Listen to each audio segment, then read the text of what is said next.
We are Sawyer Fielding, Chartered Surveyors who specialise in helping homeowners affected by the threat of compulsory purchase. This video is one of a number of guides to explain to our clients their entitlements, the processes involved, and how we can help. One common but regularly misunderstood feature on many of the council estate regeneration schemes we work on is the provision of shared equity. If you are considering using the shared equity scheme, it is important to be armed with the facts, especially as very often they aren't explained well or apparent at the time you really need to know. Some schemes we've seen are fantastic and well worth considering. However, some we wouldn't touch with a barge pole. We want to make sure that you are informed so you can make the decision that is right for you. First, let's consider whether you're entitled to use the scheme. They are not a legal requirement, but they are regularly provided as a policy decision. They're normally available to help those who have lived in the property they are losing for long periods of time. Landlords are rarely entitled, and even resident owners often need to meet minimum requirements. You're now looking at one of the many guides that we provide our clients. We often advise on shared equity schemes, and occasionally we're able to negotiate alterations to a policy. If you are entitled, let's now consider what shared equity actually is. We'll do this by comparing it to shared ownership, which it is often confused with.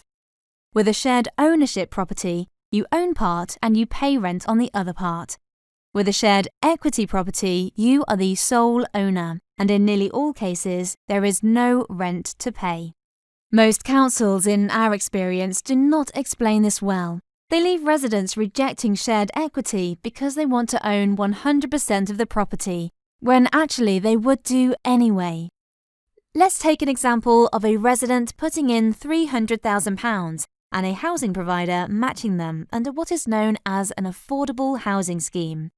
They then have three options.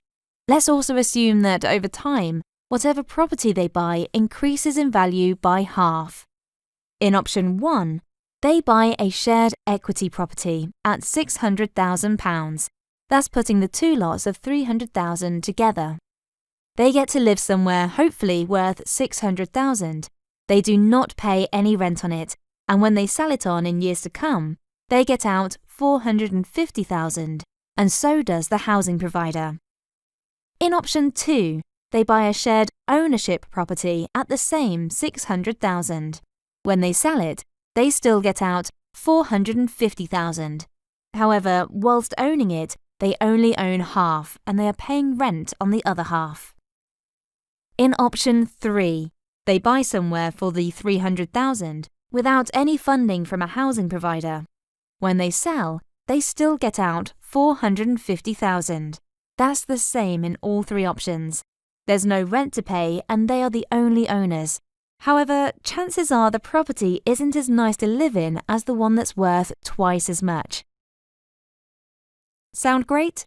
Well, in theory it should do, as shared equity schemes are subsidised housing as a result of the regeneration proposals. However, there may be considerable drawbacks. The devil is in the detail, so finding out what you can and cannot do is so important. For example, quite often you're not allowed to rent the property out. That may not bother you, but if it's a deal breaker, be aware. It's also likely to be a requirement that if you were to die, the property has to be sold so the housing provider can get their share out. Your estate would get the rest. Sometimes one right of succession would be allowed. Also, have you considered the stamp duty and other costs of buying? Stamp duty is based on the price of the property, whilst the amount you can recover in disturbance compensation is based on the price you are selling at. That can leave a big shortfall, so it's important to check whether you're allowed to keep any money back from your sale if you don't have other funds to pay for it. Similarly, with a higher value property, often comes higher council tax or perhaps higher service charges. You're responsible for paying these, so please do check out whether they're affordable. Shared equity schemes can be fantastic, but they are not for everyone and the detail is crucially important. We'll ask the difficult questions about schemes so you can make an informed decision on whether or not shared equity is for you. Hopefully that has proven helpful. Please do check out our other videos at www sawyerfielding.co.uk/videos. If you would like to talk to us in person, we're a friendly bunch, so please do get in touch. We can be reached on 020 3011 5300, or you can email us at info@sawyerfielding.co.uk.